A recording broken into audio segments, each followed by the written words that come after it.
लेकिन जब 30 नवंबर को, क्योंकि मैंने 1 सितंबर को दे दिया था अपना वीआरएस के लिए प्रतिवेदन है, लेकिन 30 नवंबर के बारे में हमें जिज्ञासा हुई कि भाई मैं 30 नवंबर को ही क्यों जा रहा हूँ और क्या कारण है, इस 30 नवंबर का क्या महत्व है।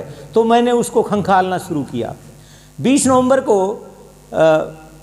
दूसरे सम्यक संबुद्ध का विश्व को प्रबोधन है, महाप्रबोधन, जिसको बहुत सारे बौद्ध 99% बौद्ध जानते ही नहीं, जबकि बौद्धों का वो सबसे बड़ा दिन है। 99% बौद्धों को ही नहीं पता कि वो महान मंगल दिन है क्या, क्योंकि उन्होंने उस दिन विश्व को प्रबोधन किया, उन्होंने विश्व को बुद्ध के सिद्धांतों को पुनः प्रतिपादन किया। एक कार्ल मार्क्स जो बुद्ध के आगे बुद्ध के पैरों की धूल थे, उसके साथ वो करने लगे, कंपैरिजन करने लगे। अरे तो इस दूसरे सम्यक संबुद्ध ने सिंह गर्जना की, नेपाल की राजधानी काठमांडू से विश्व बौद्ध सम्मेलन में उन्होंने सिंह गर्जना की।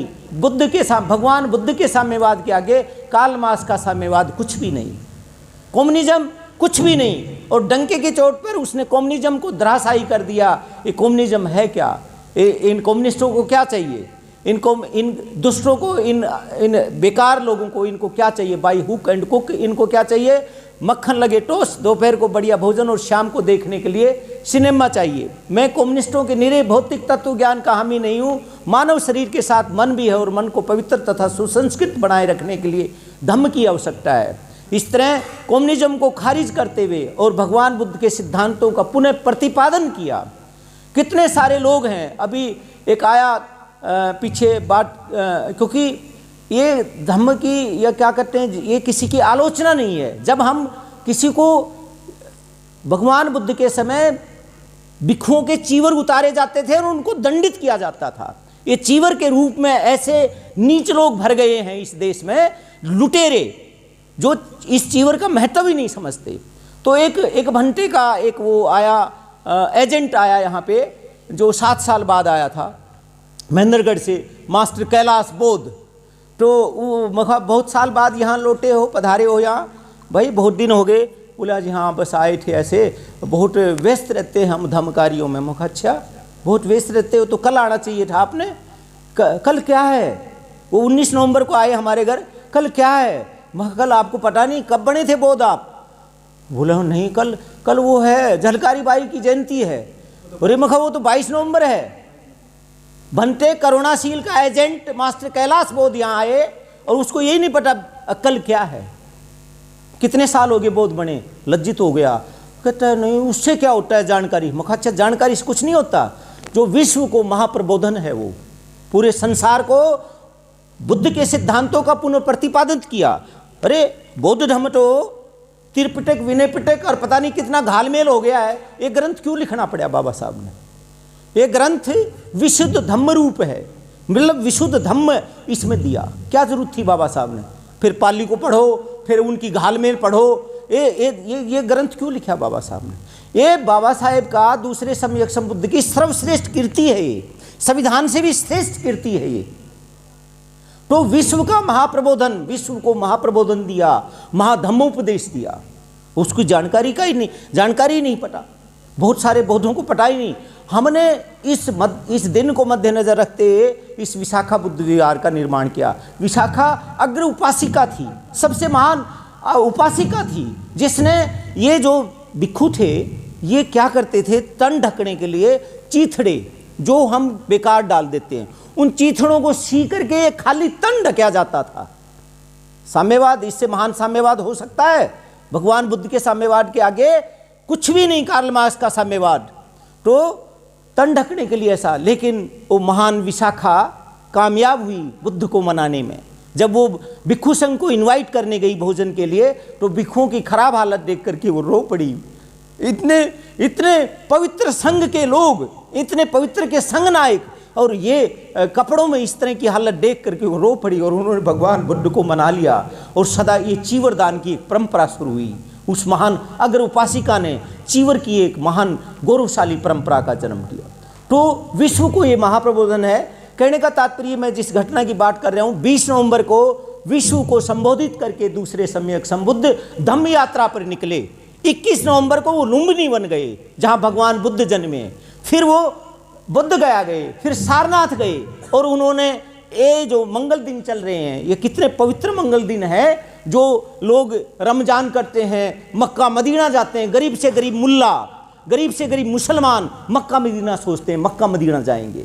वो महान जो दूसरा सम्यक संबुद्ध है, धम्म यात्रा पर निकले, जो ढंग से चल फिर भी नहीं सकते थे, विश्व को प्रबोधन करने के लिए भी उनका शरीर जवाब नहीं दे रहा था, परंतु एक तमन्ना थी कि ये जो बुद्ध के सिद्धांतों में घालमेल है उसका पटापाक्ष करूं मैं। और उन्होंने प्रबोधन देकर 21 नवंबर लुम्बिनी वन आए, फिर बुद्ध गया गए, फिर सारनाथ आए, और 30 नवंबर को अपनी धम्म यात्रा करके 30 नवंबर को वो अपने निजी आवास 26 अलीपुर जो राष्ट्रीय स्मारक हैं, 30 नवंबर को वो महामानव अपने घर पहुँचे। तो मेरा भी एक राजकीय जो 34.5 साल की एक लंबी यात्रा है, बड़े कटे अनुभव, किस तरह मैं क्या क्या मैंने तकलीफ़ों को भी झेला, और इस संविधान के बदौलत कैसे मैंने उनको पाया, पार करके हुए मैं 34.5 साल की यात्रा करके इस राजकीय यात्रा को 6 साल पहले ही विराम दे रहा हूँ। कि जीवन का तो कुछ पता नहीं ना, कितना सुखहाल जीवन दिया मुझे उस महामानव बाबा साहब ने। बैंक का मैनेजर बनाया, गाड़ी में घूम रहा हूँ, कितना पवित्र दिन दिया। जो लोग मतलब कोई से भी बदतर जिंदगी जीते थे, जिसके पूर्वज, जिसके पिता कोई से बदतर जिंदगी जीते थे गांव के झोड़ तालाब में, जिसको छूने का हक नहीं था, उसको आज कितना एक संपन्न, कितना एक अच्छा जीवन दिया। तो मैं 6 साल पहले ही इस राज की यात्रा को समय से पहले ही विराम दे करके, जिसको मुझे तनिक भी मुझे तकलीफ नहीं है, दुख नहीं है। 34.5 साल में मैंने कोई भी एक पैसा बचा के नहीं रखा, बल्कि मैं सोचता था ईमानदार आदमी की तनख्वाह ही बनी रहे, लेकिन तनख्वाह में भी सेंध लगी। मेरे पूज्य पिता जब वो आए, 11 महीना में ड्यूटी नहीं गया, मुझे 11 महीने विदाउट पे कर दिया।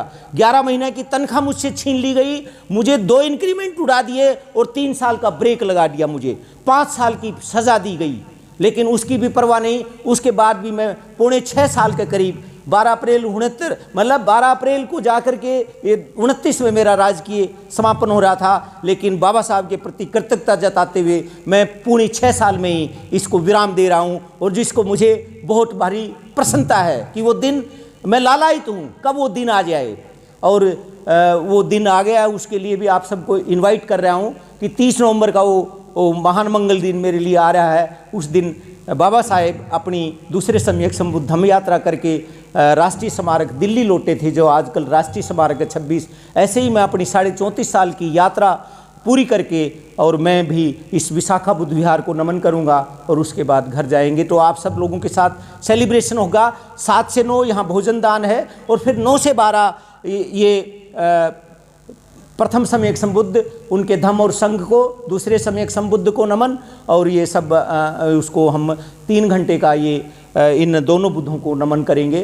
तो ये सब के लिए आप सबको मैं मतलब थोड़ा सा भावना में वो कर गया कि इस सब के लिए आप सब लोग इनवाइट हैं, आप सादर आमंत्रित हैं। उस दिन के लिए भी आप सब लोग आएँ। ये जो जो उनकी महान धम्म यात्रा है, इस इतने महान दूसरे सम्यक संबुद्ध को क्या जरूरत थी धम्म यात्रा करने की, और वो दूसरे सम्यक संबुद्ध धम्म यात्रा कर रहे हैं, और उन सब को वो कर रहे हैं। तो वो जो लोग कहते हैं मैं तो प्रैक्टिकल बुद्ध हूँ, मैं तो मेरे को क्या ज़रूरत है धम्म दीक्षा लेने की। मतलब हम सब लोग बाबा साहब से बड़े बन गए, और हमें क्या हमारी गौरवशाली परंपरा है, क्यों उस महानतम मनीषी ने क्यों धम्म देशना ली, महाथेरा चंद्रमणि से क्यों धम्म दीक्षा ली। तो ये धम्म दीक्षा का अपना महत्व है। एक गले सड़े जिस धर्म में हम हिंदू है नहीं, हमें हिंदू धर्म का गुलाम बनाया गया ज़बरदस्ती, और उस गुलामी से एक छुटकारा है। इतना बड़ा महानतम विद्वान दुनिया का क्या कह रहा है, इतना डिग्रीधारी क्या कह रहा है, आज मैं हर्ष से प्रफुल्लित हो उठा क्योंकि मुझे हिंदू नरक से छुटकारा मिल गया। मुझे ऐसा प्रतीत होता है जैसे कि मेरा पुनर्जन्म हो रहा है। इतना बड़ा पढ़ लिख करके संसार का सबसे बड़ा ज्ञानी होकर के भी क्या कह रहा है कि आज मैं आज हर्ष से प्रफुल्लित हो उठा क्योंकि मुझे हिंदू नरक से छुटकारा मिल गया। हिंदू नरक कह रहे हैं बाबा साहब, और मुझे ऐसा प्रतीत होता है जैसे कि मेरा पुनर्जन्म हो रहा है, जैसे कि मेरा नया जन्म हो रहा है। तो बड़ी दुख की बात है कि कितने समय और कितनी सदियां हम लोग बिताएंगे। ताबड़तोड़ होना चाहिए था। जैसे ही ज्ञान हुआ दूसरे को समझाने के, अरे ये तो सब कुछ गड़बड़ था, ये तो सब झूठ था, हम तो बहुत बड़ी उस गलती में थे और बहुत बड़े पापी हैं हमने ताबड़तोड़ उसमें प्रयास करना चाहिए। 18 साल का मैं बच्चा, एक गांव देहात का बच्चा जो रामायण का कथावाचक होता था मूढ़ाश्रम महेंद्रगढ़ में, 18 साल का, जिसकी 1.5 घंटा आरतियों में लगता था, जिसने अपना बहुमूल्य समय जो जीवन बनाने का समय था वो रामायण की कथा में और हिंदू देवी देवताओं में, जो पौराणिक देवताओं के लिए न्योछावर कर दिया था, जिसने सोमवार शिव जी, मंगल हनुमान, बुध गणेश, बृहस्पति पीर, शुक्र संति जी, जैसे ही पता लगा द बुद्धायणी धम्मा पढ़ी, सारे देवताओं को उतार करके आग लगा दी। क्षण में परिवर्तन, धीरे धीरे क्या परिवर्तन, जब मर जाओगे, जब परिवर्तन लाओगे। तो इसलिए ये भारत बौद्ध राष्ट्र था, ये भारत